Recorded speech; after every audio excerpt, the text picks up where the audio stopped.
membaca dan mendengarkan. Jangan lupa subscribe. Mata air di bayangan bukit.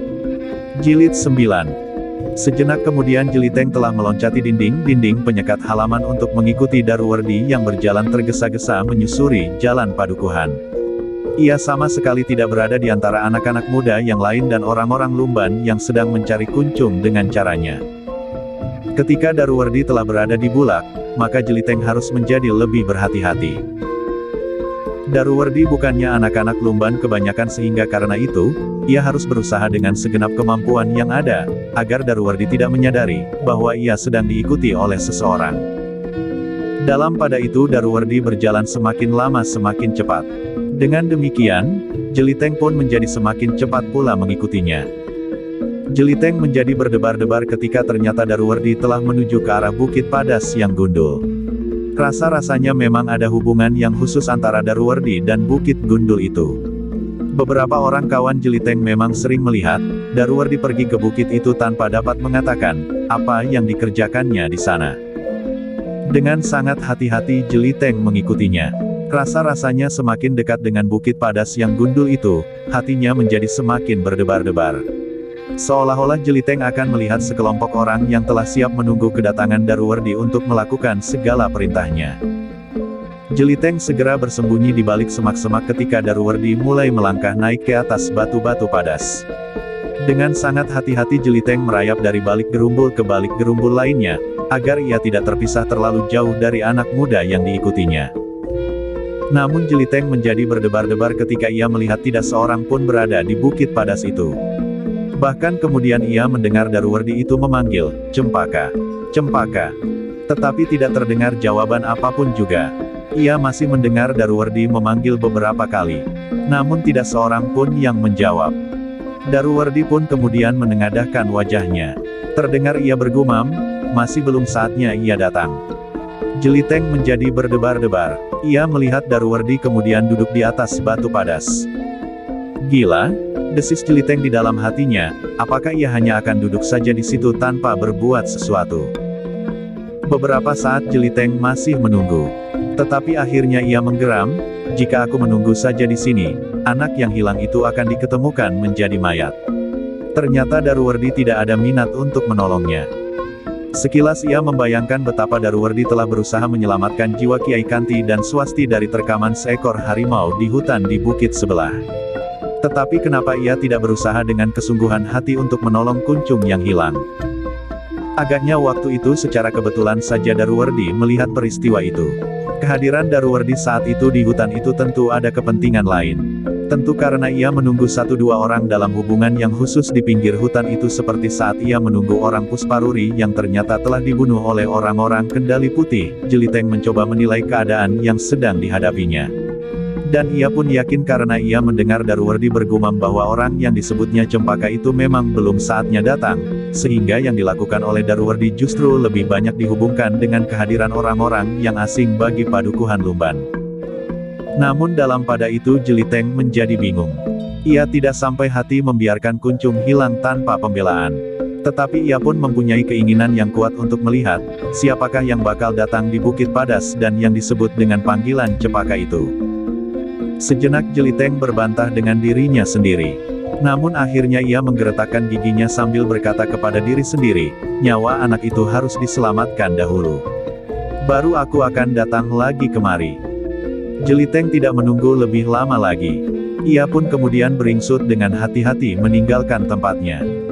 Ketika ia sudah menjadi semakin jauh dari Bukit Padas itu, maka ia pun kemudian dengan tergesa-gesa melangkah menyusuri Bulak.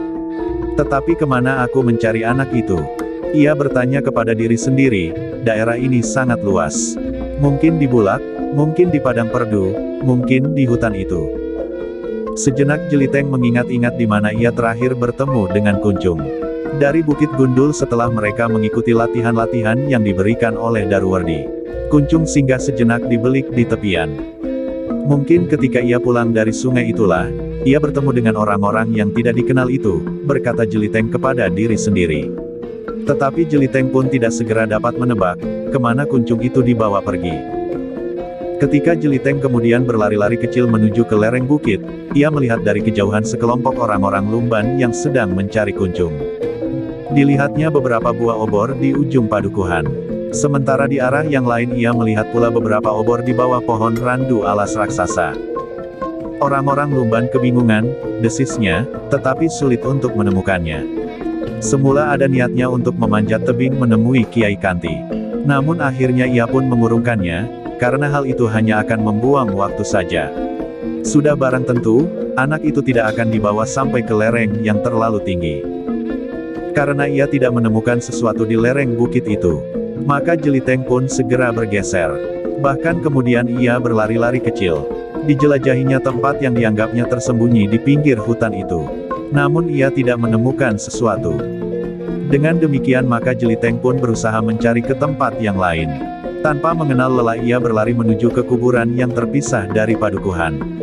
Meskipun ia tidak mencari kuntilanak, tetapi ia menganggap bahwa tempat itu cukup tersembunyi jika ada orang yang sengaja menyembunyikan diri bersama kuncung. Tetapi Jeliteng tidak menemukan yang dicarinya.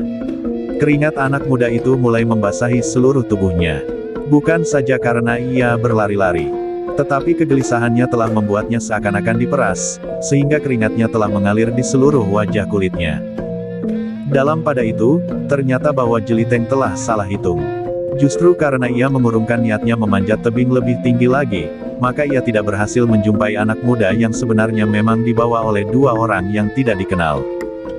Adalah kebetulan bahwa dua orang yang berjalan menuju ke tempat yang sepi itu telah bertemu dengan kuncung seorang diri. Mula-mula kuncung sama sekali tidak menghiraukan dua orang yang datang menuju ke arah ia berjalan. Bahkan kemudian ia pun berhenti ketika salah seorang dari kedua orang itu memanggilnya. "Kisanak," berkata salah seorang dari keduanya, "apakah kau dapat menolong kami?" Kuncung yang tidak berprasangka apapun itu menunggu keduanya. Baru ia merasa ngeri ketika kedua orang itu menjadi semakin dekat. Wajah keduanya membayangkan kekerasan dan kekasaran. Tetapi kuncung sudah terlambat. Salah seorang dari kedua orang itu telah melekatkan ujung pisau belati ke lambungnya. "Jangan berbuat sesuatu yang dapat mempercepat kematianmu anak muda." Kuncung menjadi gemetar. Ia pun segera teringat peristiwa yang pernah dialami oleh Jeliteng. Karena itu, maka tubuhnya pun segera menggigil. Namun demikian, ia pun ingat, bahwa jika ia tidak berbuat sesuatu, maka ia pun akan pulang dengan selamat seperti Jeliteng. Karena itu, maka kuncung pun menurut saja apa yang dikatakan oleh kedua orang itu. Mereka bertiga pun kemudian berjalan menuju ke hutan di lereng bukit. "Di sana kita tidak akan diganggu oleh siapapun," berkata salah seorang dari kedua orang itu. Kuncung berjalan dengan kaki gemetar. Tetapi ia tidak dapat menolak. Ketika mereka sudah sampai di kaki bukit, maka kedua orang itu telah membawa kuncung untuk naik ke tempat yang lebih tinggi. Salah seorang dari keduanya berkata, "Jika orang-orang Lumban menyadari bahwa kau tidak kembali, mereka tentu akan mencari. Aku kira ada orang-orang penting di Lumban. Bukan berarti bahwa kami berdua menjadi ketakutan. Tetapi kami ingin berbicara dengan kau tanpa terganggu." Kuncung tidak dapat berbuat lain. Dengan menggigil ia berjalan terlatih-tatih di antara pepohonan hutan yang semakin lama menjadi semakin lebat. Baru ketika mereka sudah berada di tempat yang agak tinggi, maka salah seorang dari keduanya pun berkata, "Kita berhenti di sini. Kita berbicara dengan hati terbuka. Kau mengerti maksudku?" Kuncung yang ketakutan mengangguk. Dalam gelapnya malam yang seakan-akan semakin kelam di dalam hutan, Kuncung tidak dapat melihat cukup jelas wajah-wajah orang yang tidak dikenalnya itu.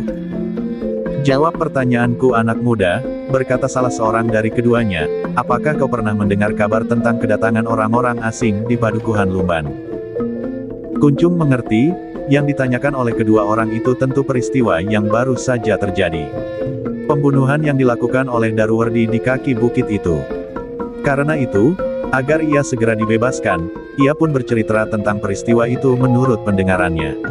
Yang ia ketahui dengan pasti, saat itu ada 3 sosok mayat yang oleh orang-orang Lumban telah dikuburkan sebaik-baiknya. "Aku ikut menyelenggarakan. Semua upacara dilakukan menurut yang seharusnya." Kuncung mencoba mengambil hati orang-orang itu. Kedua orang berwajah kasar itu mendengarkan cerita Kuncung dengan saksama. Namun kemudian salah seorang dari mereka bertanya, apakah semuanya dibunuh oleh anak muda yang kau sebut bernama Daruwardi itu? Sejenak Kuncung tertegun. Ia tidak dapat mengatakan dengan pasti, apakah yang sebenarnya telah terjadi. Yang ia dengar dari kawan-kawan adalah bahwa Daruwardi telah membunuh lawan-lawannya. Karena itu, maka dengan ragu-ragu ia menjawab, 3 orang yang mati. Kau sudah mengatakannya, orang itu membentak, tetapi siapakah yang membunuh? Apakah semuanya dibunuh oleh anak itu? Ya, Kuncung tergagap, namun ia nampak semakin ragu-ragu. Kedua orang itu mulai menjadi panas. Mereka menduga bahwa salah seorang dari 3 orang itu tentu dari perguruan Pusparuri. Tetapi anak yang dibawanya itu tidak dapat mengatakan, siapakah yang telah membunuh mereka. Anak gila, bentak salah seorang dari mereka, apakah kau tidak pernah mendengar Daruwardi bercerita, atau kau dengan sengaja dipesan agar kau tidak mengatakannya kepada siapapun juga? Kuncung menjadi semakin gemetar. Orang-orang itu beringsut semakin dekat. Bahkan tiba-tiba saja salah seorang dari mereka telah menerkam rambutnya sambil berteriak, katakan siapa yang telah membunuh mereka. Darah Kuncung bagaikan berhenti mengalir. Wajah-wajah itu seolah-olah telah berubah menjadi wajah hantu yang semakin mengerikan. Dalam kegelapan Kuncung membayangkan wajah-wajah itu telah berubah menjadi buas. Giginya telah tumbuh menjadi taring-taring yang tajam. Matanya menjadi merah seperti bara dan lidahnya menjadi bercabang seperti lidah ular. Kengerian yang sangat telah mencengkam hati Kuncung. Ia teringat kepada cerita hantu yang sering menerkam dan menghisap darah. Dan kini rasa-rasanya ia sudah berhadapan dengan hantu-hantu itu. Dalam pada itu, di lereng bukit, di sebelah peristiwa yang mengerikan bagi Kuncung itu, Kiai Kanti duduk berselimut bersandar sebatang pohon. Sementara Swasti tidur di atas sehelai ketepe yang dianyamnya dari daun-daun ilalang yang kering. Udara malam yang terasa panas, menyebabkan kedua orang itu tidak menyalakan perapian. Namun rasa-rasanya nyamuknya semakin lama menjadi semakin banyak, sehingga Kiai Kanti berusaha untuk menutup seluruh tubuhnya dengan kain panjangnya. Namun dalam pada itu, Kiai Kanti tiba-tiba saja telah beringsut sambil mengangkat wajahnya. Lamat-lamat dari jauh sekali ia mendengar suara kentongan dalam irama yang aneh. Bahkan kadang-kadang tidak berirama sama sekali. Apakah artinya? Pertanyaan itu tumbuh di dalam hatinya. Mula-mula ia tidak menghiraukannya. Mungkin ada sesuatu yang tidak dimengertinya telah terjadi. Tetapi, bukankah di padukuhan itu ada Daruwardi dan Jeliteng? Namun suara kentongan yang bagaikan berbisik di kejauhan itu masih saja terdengar. Masih dalam irama yang timpang dan aneh. Tiba-tiba saja Kiai Kanti menjadi gelisah. Tetapi ia tidak sampai hati membiarkan Swasti seorang diri dalam keadaan tidur. Karena itulah maka ia pun kemudian membangunkan gadis itu dan berkata, hati-hatilah. Aku akan turun sejenak.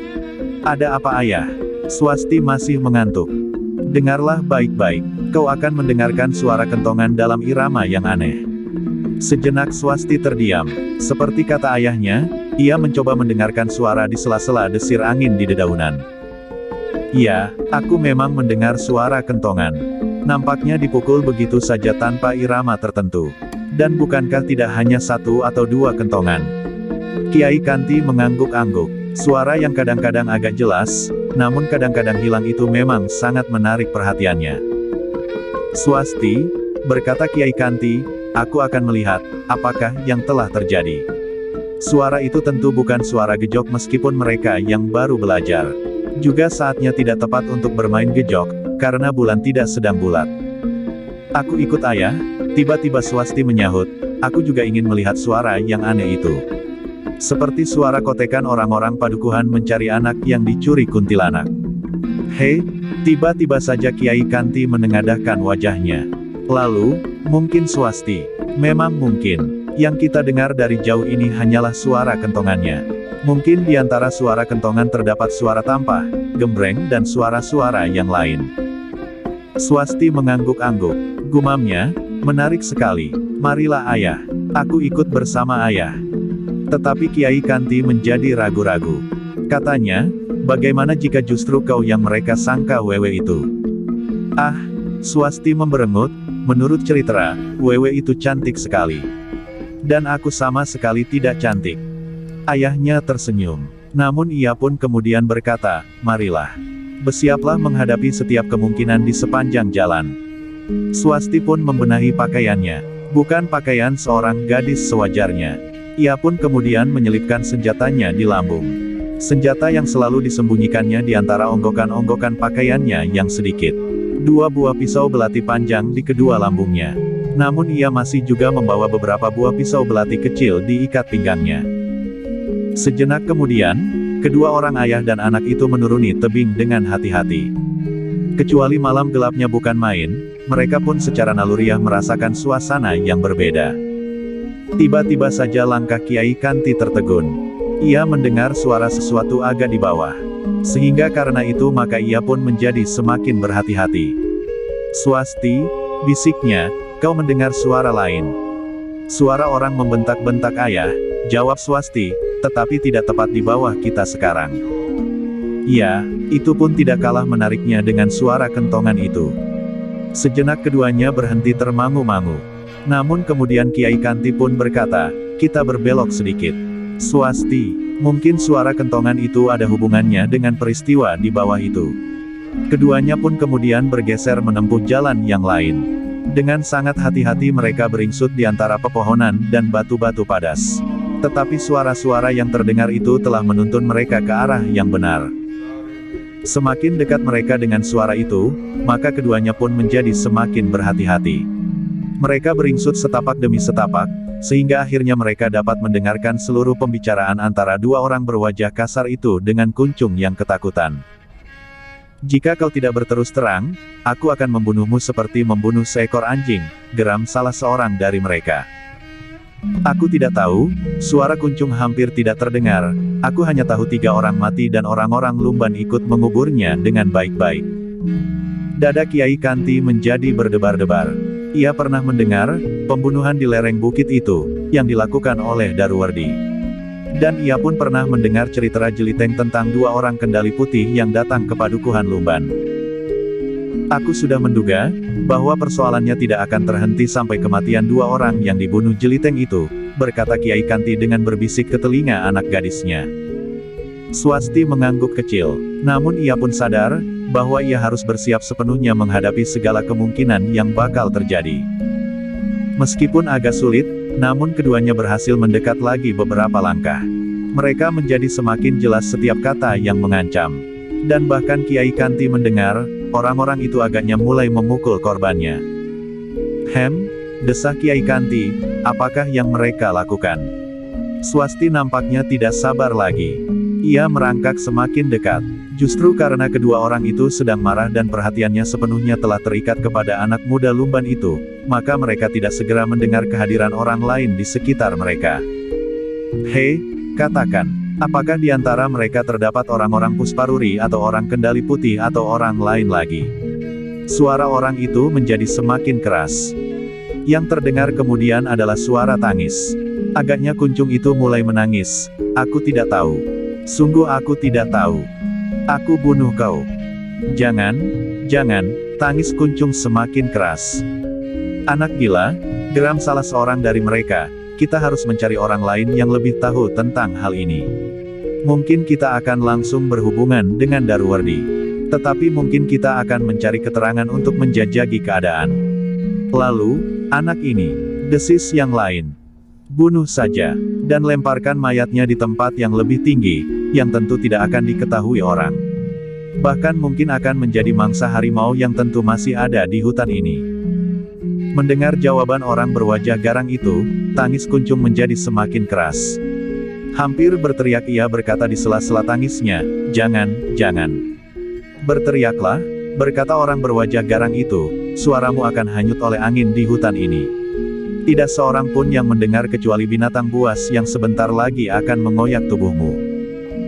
"Jangan, jangan," kuncung berlutut sambil berpegangan kain salah seorang dari kedua orang yang garang itu.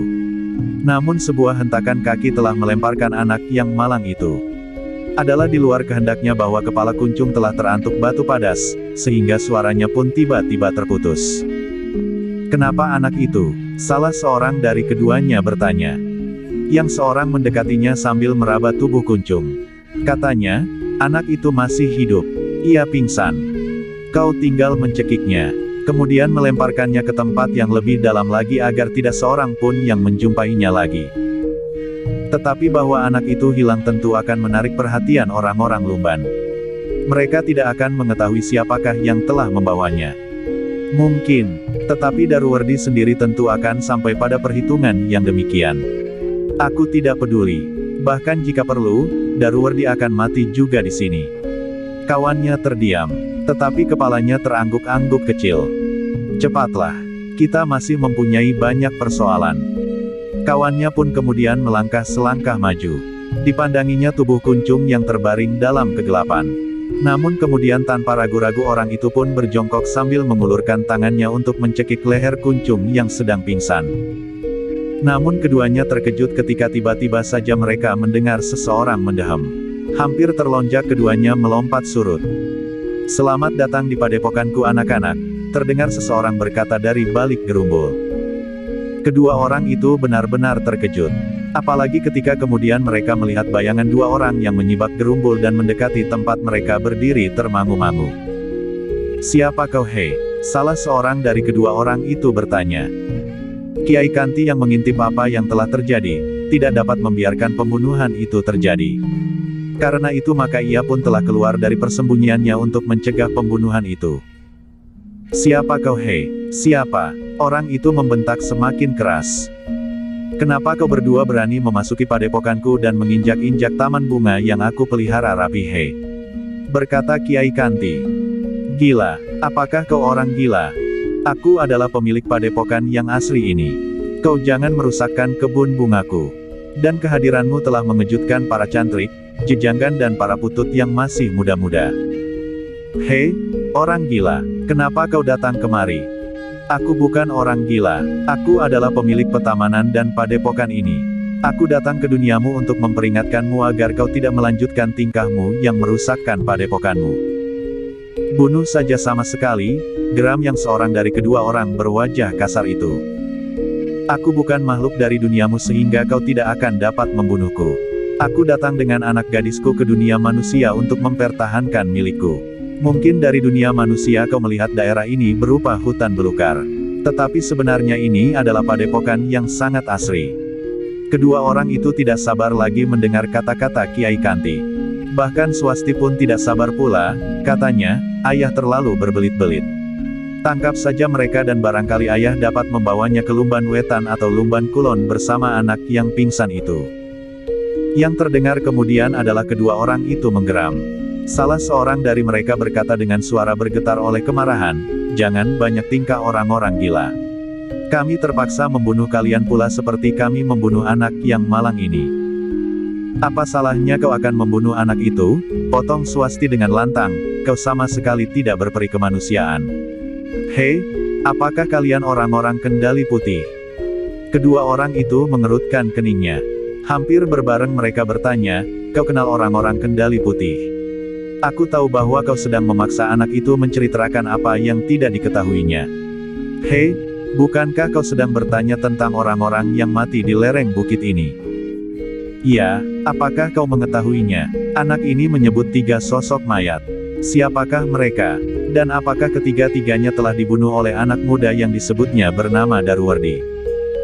"Meskipun kau bunuh sekalipun anak itu tidak akan dapat mengatakannya, karena yang diketahuinya memang sangat terbatas." "Apakah kau dapat mengatakannya?" bertanya salah seorang dari kedua orang itu. "Siapa kalian?" tiba-tiba Swasti bertanya. Kedua orang itu termangu-mangu sejenak. Gadis itu sama sekali tidak gentar menghadapi mereka. Kata-katanya lantang dan sikapnya meyakinkan. Karena itulah maka keduanya pun menjadi berhati-hati karenanya. "Siapa kalian?" suara Swasti semakin keras. "Kami adalah orang-orang Pusparuri," jawab salah seorang dari mereka, "karena itu, jangan mencoba mengelabui kami." Swasti terdiam sejenak. Ketika ia berpaling ke ayahnya, maka dilihatnya ayahnya bergeser selangkah maju. Dengan ragu-ragu Kiai Kanti bertanya, "Apakah benar kalian orang-orang Pusparuri?" "Iya," geram salah seorang dari mereka, "karena itu jangan bermain-main dengan kami. Katakan saja apa yang kalian ketahui tentang kawanku yang terdahulu, yang sampai sekarang tidak pernah kembali. Apakah kau tidak tahu apa yang dilakukan oleh kawanmu itu?" Kami tahu pasti, kawanku itu telah pergi ke padukuhan ini untuk suatu tugas.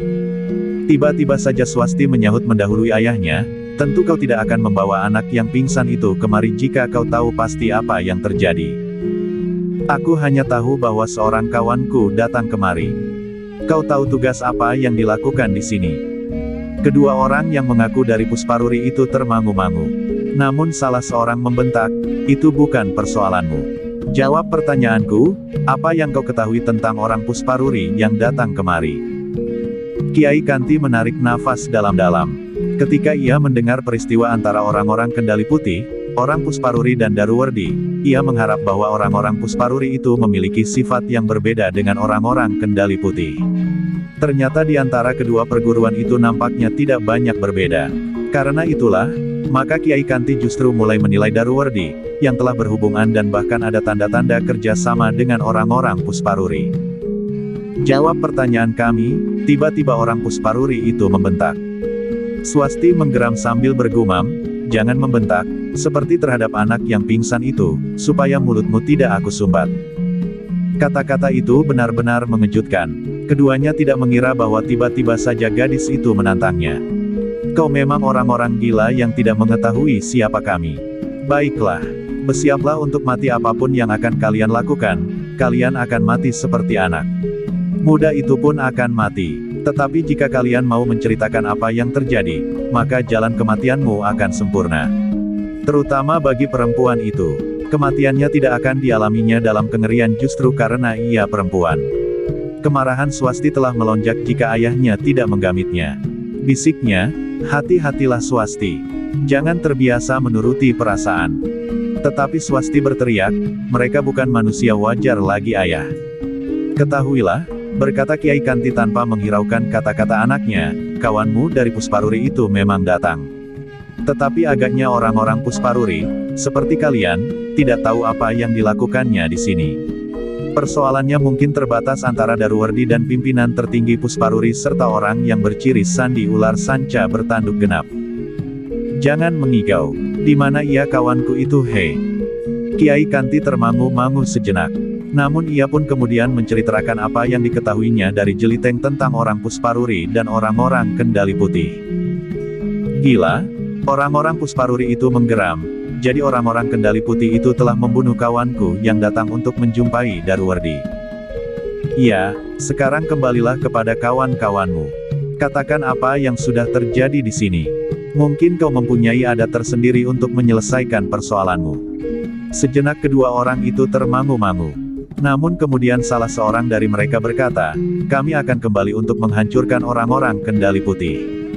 Tetapi kami tidak akan dapat membiarkan kalian tetap hidup.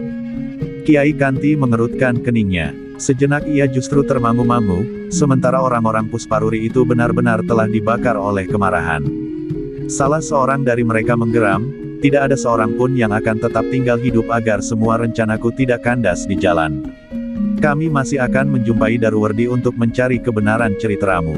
Tetapi jika justru Daruwardilah yang telah membunuhnya, maka ia pun akan dimusnahkan. Kiai Kanti menarik nafas dalam-dalam. Katanya, kalian orang-orang aneh. Kami sudah mengatakan apa yang kami ketahui. Seharusnya kalian berterima kasih kepada kami. Bukan justru sebaliknya. Bahkan jika kalian juga berbaik hati kalian tentu akan menceritakan serba sedikit tentang perguruan Pusparuri meskipun dalam hubungannya dengan Daruwardi itu kau tidak mengerti. Cukup, bentak salah seorang dari mereka. Sudah aku katakan, tidak seorang pun yang akan tetap hidup. Kalian berdua akan mati. Dan anak itu pun akan mati. Ternyata Swastilah yang tidak sabar lagi. Dengan lantang ia berkata, sudahlah ayah. Jangan merajuk seperti kanak-kanak. Kalau mereka akan membunuh kita, kenapa bukan kita sajalah yang membunuh mereka lebih dahulu? Gila? Salah seorang dari kedua orang Pusparuri itu hampir berteriak, kalian memang orang-orang gila. Kiai Kanti menarik nafas dalam-dalam. Kemudian katanya, terserah kepadamu Swasti. Apakah memang sudah menjadi keharusan, bahwa demikian kita menginjak telatah ini, kita dihadapkan pada keadaan yang sama sekali tidak kita inginkan. Sudahlah ayah, potong Swasti, ayah masih saja merajuk. Biarlah aku mencoba mempertahankan diri. Jika terpaksa aku akan membunuh mereka berdua. Kedua orang Pusparuri itu benar-benar telah dibakar oleh kemarahan. Karena itu, tanpa menjawab, tiba-tiba saja salah seorang dari mereka telah meloncat menyerang Swasti. Tangannya langsung mengarah ke dadanya dengan sepenuh tenaga. Jika tangan itu menyentuh sasaran, maka dada Swasti tentu akan sekaligus retak karenanya. Swasti sadar bahwa orang-orang Pusparuri yang marah itu tentu akan menghantamnya sampai mati pada pukulan pertama. Itulah sebabnya, maka ia pun sudah bersiaga sepenuhnya. Dengan demikian maka ketika tangan orang Pusparuri itu terjulur ke dadanya, Swasti sudah siap untuk meloncat menghindarinya.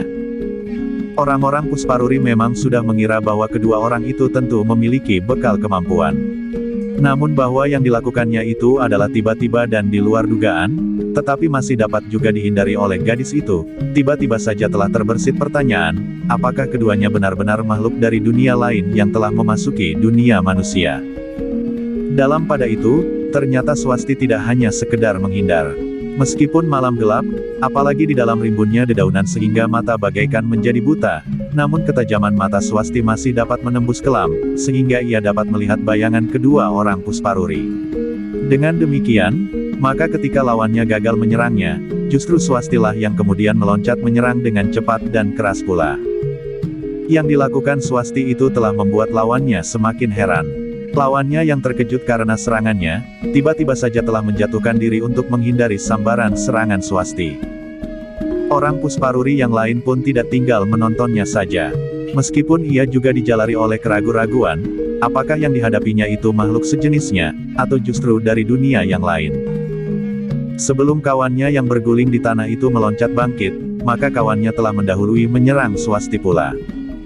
Dengan demikian, maka dalam kegelapan itu telah terjadi pertempuran yang dahsyat. Seorang gadis seorang diri bertempur melawan dua orang laki-laki yang garang. Untuk sejenak Kiai Kanti masih berdiri di luar arena. Yang dilakukan kemudian adalah mengangkat Kuncung yang masih pingsan dan membawanya agak menjauh. Bahkan ketika kemudian Kuncung mulai menggeliat, Kiai Kanti telah menyentuh pusat syarafnya, sehingga sekali lagi Kuncung seolah-olah jatuh tertidur. "Tidur sajalah anak muda," desis Kiai Kanti, "agar kau tidak malah menjadi hambatan kami melawan orang-orang garang itu." Dalam pada itu, Kiai Kanti pun kemudian menekuni anak gadisnya yang sedang bertempur. Bahkan kemudian timbul niatnya untuk melihat, apakah Swasti benar-benar dapat menempatkan diri di antara anak-anak muda yang mengagumkan di Lumban Kulon dan Lumban Wetan. Daruwardi telah berhasil membunuh dua orang kendali putih. Demikian juga Jeliteng. Apakah anak gadisku juga mampu mempertahankan dirinya melawan keduanya meskipun mungkin tataran kemampuan orang-orang kendali putih dan orang-orang Pusparuri tidak sama, desis Kiai Kanti di dalam hatinya. Dalam pada itu, pertempuran itu pun semakin lama menjadi semakin dahsyat. Kedua orang Pusparuri itu telah mengerahkan segenap kemampuannya untuk mengalahkan lawannya yang tidak lebih dari seorang gadis. Namun ternyata bahwa Swasti benar-benar tangkas, lincah dan bahkan memiliki kekuatan yang mengagumkan. Jauh melampaui kekuatan kebanyakan gadis. Kedua orang lawannya pun kemudian mengambil kesimpulan bahwa gadis itu memang orang aneh. Mungkin ia memang sejenis makhluk dari dunia lain. Tetapi mungkin juga manusia biasa yang pernah mengalami tempaan yang lama dan bersungguh-sungguh. Namun siapapun perempuan itu ia harus dibinasakan. Kedua orang Pusparuri itu tidak mau bekerja terlalu lama. Karenaku, ketika mereka menyadari bahwa lawannya adalah seorang yang tidak sewajarnya, maka mereka pun tiba-tiba saja telah menggenggam senjata di tangannya. Yang seorang menggenggam sebilah golok yang besar dan berat, sementara yang lain memegang pedang yang tajamnya rangkap timbal balik. Kiai Kanti menjadi berdebar-debar melihat senjata-senjata itu. Anak gadisnya tidak membawa senjata yang memadai. Gadis itu hanya membawa pisau belati panjang yang jauh lebih kecil dari senjata-senjata yang garang itu. Namun Swasti benar-benar lincah. Dengan mantap ia pun kemudian menggenggam kedua pisau belatinya di kedua tangannya. Dalam malam yang gelap itu, mereka telah terlibat dalam pertempuran senjata yang dahsyat.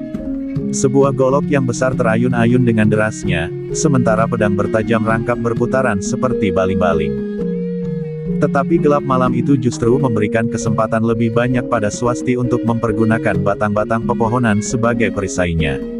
Sekali ia melenting menyerang dengan cepatnya, namun ketika kedua lawannya menyerang bersama-sama, Swasti meloncat di antara batang-batang pohon yang besar. Kedua lawannya yang garang itu menjadi semakin marah. Seperti seekor harimau yang diganggu oleh seekor kelinci kecil di antara keempat kakinya. Namun ternyata bahwa kedua orang itu akhirnya dapat mengurung dan membatasi gerak Swasti. Senjata mereka yang panjang dan tata gerak mereka yang garang dan kasar, berhasil mendesak Swasti sehingga Swasti lebih banyak menghindar sambil berloncatan di antara pepohonan. Meskipun demikian, serangan Swasti yang tiba-tiba masih tetap merupakan bahaya bagi kedua orang Pusparuri itu. Bahkan kadang-kadang keduanya seolah-olah telah kehilangan lawannya yang dengan tiba-tiba saja telah menyerang ke arah lambung dengan pisau-pisau belatinya. Pertempuran itu pun semakin lama menjadi semakin cepat. Swasti tidak mempunyai cara lain untuk mengatasi kedua lawannya selain dengan kecepatannya berloncatan di antara batang-batang pohon dan gerumbul-gerumbul. Tetapi lawannya yang marah tidak ingin melepaskannya. Keduanya ternyata mampu bekerja bersama sebaik-baiknya. Di saat-saat Swasti meloncat menghindari serangan pedang bermata rangkap, tiba-tiba saja golok yang besar itu telah terayun menebas lehernya. Swasti tidak menangkis dengan membenturkan senjatanya yang kecil. Ayunan tenaga lawannya yang kuat atas senjatanya yang berat, akan merupakan kekuatan yang besar. Meskipun dengan mengerahkan kekuatannya, Swasti dapat membentur senjata lawannya, tetapi dengan demikian ia akan terlalu banyak memeras tenaganya, sehingga ia akan cepat menjadi lelah. Yang dilakukan oleh Swasti adalah memukul senjata lawannya menyamping, namun dengan pisaunya yang lain. Ia berusaha menyerang dada lawannya yang terbuka. Namun lawannya pun cepat menghindar, sementara yang seorang lainnya telah menyerangnya pula. Kiai Kanti yang menyaksikan pertempuran itu, akhirnya melihat bahwa keadaan Swasti tidak menguntungkan. Dengan hati-hati ia melangkah mendekati arena. Namun tiba-tiba saja Swasti berteriak, "Jangan ganggu aku ayah." Ayahnya menarik nafas dalam-dalam. Ia tahu kekerasan hati anaknya. Namun sudah barang tentu dalam keadaan yang gawat ia tidak akan membiarkan anaknya menjadi korban perasaannya itu. Dalam pada itu, Swasti masih bertempur dengan sengitnya. Sementara Kiai Kanti mencoba menilai kedua lawannya. Apakah orang-orang Kendali Putih itu juga memiliki kemampuan yang sama dengan orang-orang Pusparuri? Ia bertanya di dalam hatinya. Namun dalam pada itu, debar jantung Kiai Kanti menjadi semakin cepat. Swasti benar-benar mengalami kesulitan. Ayunan senjata kedua lawannya yang besar dan berat itu memang menyulitkan Swasti yang bersenjata sepasang pisau belati. Akhirnya Swasti tidak dapat mengingkari kenyataan itu. Ia lebih banyak terdesak dan kadang-kadang tangannya mulai bergetar jika ia terpaksa membenturkan pisau belatinya menangkis ayunan senjata lawannya yang berat dan panjang. Kiai Kanti masih termangu-mangu. Jika ia memaksa ke arena, anaknya tentu akan marah kepadanya dan seperti biasanya jika ia marah, maka sehari penuh ia tidak akan mengucapkan sepatah kata pun. Namun selagi Kiai Kanti termangu-mangu, tiba-tiba saja wajahnya menegang. Bahkan ia bergeser setapak maju. Ia melihat Swasti berdiri dalam keadaan yang sulit. Lawannya berada di dua sisi yang berbeda, sementara keduanya sudah siap untuk menyerang. Ia akan terpancing pada satu keadaan yang sulit. Keduanya akan bekerja bersama menjebak perhatian Swasti pada satu sisi, berkata Kiai Kanti kepada diri sendiri. Karena itulah, maka ia pun segera mempersiapkan diri pula jika keadaan memaksa. Ia lebih senang melihat Swasti diam sehari penuh atau bahkan 2 atau 3 hari daripada Swasti dibantai oleh kedua orang lawannya. Seperti yang diperhitungkan oleh Kiai Kanti, maka keduanya mulai bergerak. Tetapi seorang di antara mereka mencoba melingkar dengan putaran senjatanya yang bertajam di kedua sisinya. Demikian keras putaran itu, sehingga seolah-olah menimbulkan angin yang berdesing mengguncang dedaunan. Perhatian Swasti memang lebih banyak tertuju kepada pedang yang berputar itu. Namun sementara itu, lawannya yang bergolok besar, bergeser mendekat, seperti seekor harimau yang perlahan-lahan merunduk lawannya.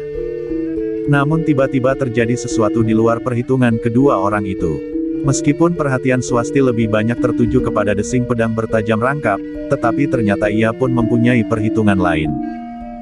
Sejenak kemudian, seperti yang diperhitungkan, maka orang berpedang itu pun meloncat menyerang, langsung menebas ke kening. Dengan tangkasnya Swasti merendah sambil bergeser. Pada saat itulah lawannya yang lain meloncat menusuk dengan goloknya yang besar. Yang tidak diperhitungkan oleh orang bergolok itu adalah, bahwa Swasti tidak berguling atau meloncat jauh-jauh untuk menghindar, sementara seorang yang lain siap untuk memburunya. Bahkan Kiai Kanti pun tergetar hatinya melihat sikap anaknya. Bukan karena Swasti tidak lagi sempat berbuat sesuatu. Tetapi yang dilakukan adalah justru sangat mengejutkan. Ketika orang bergolok itu meloncat dengan senjatanya terjulur lurus, tanpa disangka-sangka Swasti justru telah melemparkan pisau belatinya. Demikian keras dan dengan bidikan yang tepat, maka yang terdengar kemudian adalah keluhan panjang. Ujung golok itu tidak sampai menyentuh lawannya, karena pisau belati yang menghunjam ke pusat jantung. Yang terjadi itu benar-benar telah menggoncangkan hati orang berpedang yang menjadi tegang. Ia melihat kawannya terhuyung-huyung, kemudian jatuh menelungkup, hanya beberapa jengkal di depan Swasti. Meskipun goloknya masih tetap di tangan, namun tidak ada kekuatan lagi untuk menekankan goloknya itu ke tubuh gadis yang masih berdiri merendah. Baru sekejap kemudian kawannya menyadari apa yang telah terjadi. Karena itu, maka terdengar ia menggeretakkan giginya. Di antara gemeretak giginya ia menggeram, "Anak gila, kuntilanak, setan, tetekan. Kau harus mati dan mayatmu akan dicincang sampai lumat." Swasti meloncat selangkah menjauh. Ia kemudian harus bersiap menghadapi lawannya yang seorang lagi. Namun ia merasa bahwa tugasnya akan menjadi lebih ringan, meskipun senjatanya tidak lagi genap sepasang. Sementara itu, Kiai Kanti maju selangkah mendekati arena sambil berkata, "Kisanak dari dunia wadak. Sudah aku katakan, bahwa kami adalah penghuni hutan ini yang tidak akan dapat kau kalahkan. Karena itu, mumpung kau masih belum cedera oleh kuntilanak itu, pergilah. Tinggalkan tempat ini. Gila, kalian bukan orang halus yang turun ke dua wadak. Tetapi kalian adalah orang-orang gila yang berkesempatan untuk menyadap ilmu yang tinggi. Jika kalian tidak aku binasakan, maka kalian akan merupakan bahaya yang paling besar bagi sesamamu." Kiai Kanti mengerutkan keningnya, tetapi Swasti sudah mendahuluinya, "Biarkan apa saja yang akan dilakukan ayah. Aku akan membunuhnya juga seperti kawannya agar ia tidak akan dapat berbicara tentang kita kepada siapapun juga." "Ah," desak Kiai Kanti, "kita dapat berbuat lain." Tetapi Swasti tidak menjawab, karena orang berpedang itu sudah meloncat menyerangnya dengan dahsyatnya.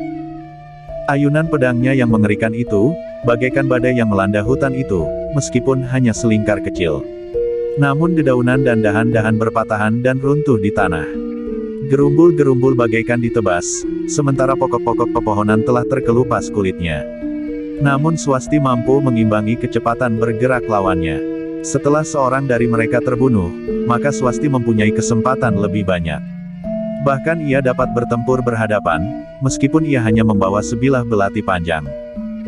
Kiai Kanti hanya dapat menarik nafas dalam-dalam. Anak gadisnya memang seorang yang keras hati. Jika ia sudah bersikap maka sulitlah baginya untuk mengendorkannya. Karena itu, dengan berdebar-debar Kiai Kanti menyaksikan apa yang telah terjadi. Ia hanya dapat menunggu akhir dari perkelahian itu, meskipun ia tidak meninggalkan kewaspadaan, karena bagaimanapun juga ia tidak akan dengan rela kehilangan anak gadisnya. Dalam pada itu, pertempuran itu pun masih berlangsung dengan sengitnya. Namun Swasti telah berhasil mendesak lawannya, sehingga lawannya yang bersenjata pedang itulah yang kemudian lebih banyak berlindung di antara pepohonan. Namun Swasti memang mampu bergerak dengan cepat dan tangkas. Pisau belati panjangnya yang tinggal sebilah itu berputaran dan mematuk-matuk. Rasa-rasanya pisau itu telah menjadi rangkap sepasang seperti sebelumnya. Bahkan pisau itu bagaikan bertambah semakin banyak.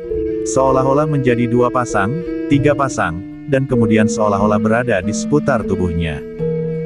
Sentuhan-sentuhan pertama dari ujung belati, membuat orang itu menjadi semakin garang dan kasar. Pedangnya pun berputaran, menebas mendatar, namun kadang-kadang menusuk dengan dahsyatnya.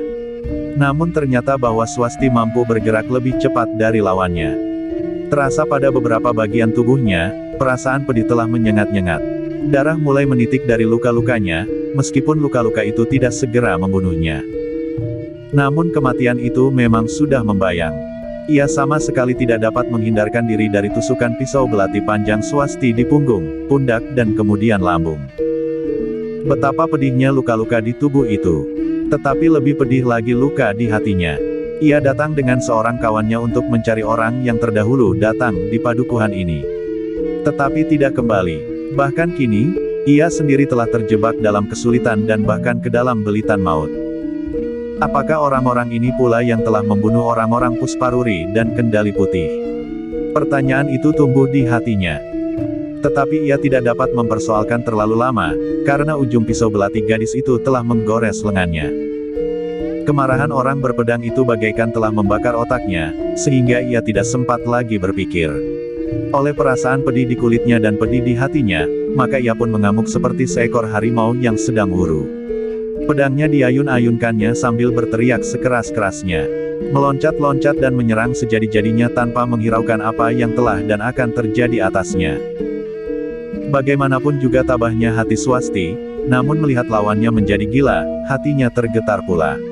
Tiba-tiba saja ia merasa berhadapan dengan seseorang yang buas dan liar. Justru karena itulah, maka Swasti pun kemudian justru terdesak. Bukan karena lawannya berhasil mengerahkan tenaga cadangan yang dapat mendorong kecepatan geraknya, tetapi semata-mata karena Swasti menjadi ngeri melihatnya. Kiai Kanti pun menjadi semakin berdebar-debar. Lawan Swasti telah menjadi putus asa, sehingga karena itu, maka yang dilakukannya tidak lebih dari bunuh diri. Tetapi keliarannya itu ternyata telah membuat Swasti menjadi ngeri. Namun dengan demikian, maka Swasti pun telah kehilangan pengendalian diri. Jika semula ia masih memikirkan kemungkinan untuk menghidupi lawannya dan memikirkan penyelesaiannya kemudian, maka pikiran itu telah lenyap bersama kengerian yang mencengkamnya. Pada saat-saat yang gawat karena keliaran orang Pusparuri itulah, Swasti telah mengambil sikap seperti yang pernah dilakukannya. Ketika lawannya meloncat sambil memutar pedangnya dengan gila, gadis itu berdiri tegak menunggunya. Kemudian, sebuah loncatan yang deras telah melemparkan pisau belatinya tepat mematuk dada. Terdengar orang itu berteriak penuh kemarahan. Namun kemudian suaranya menghilang di antara desir lembut angin pegunungan. "Ayah," desis Swasti sambil memalingkan wajahnya. Ayahnya mendekatinya. Ketika ia menyentuh anak gadisnya, maka tiba-tiba saja Swasti telah memeluknya. Terasa di dada ayahnya, nafas Swasti memburu seperti detak jantungnya. Bersambung ke jilid 10. Bagikan. Klik bagikan untuk banyak pembaca Sare ke media sosial Facebook, Twitter, dan lain-lainnya. Jangan lupa subscribe dan nyalakan lonceng notifikasi. Baca jilid berikutnya. Atas perhatiannya saya ucapkan terima kasih.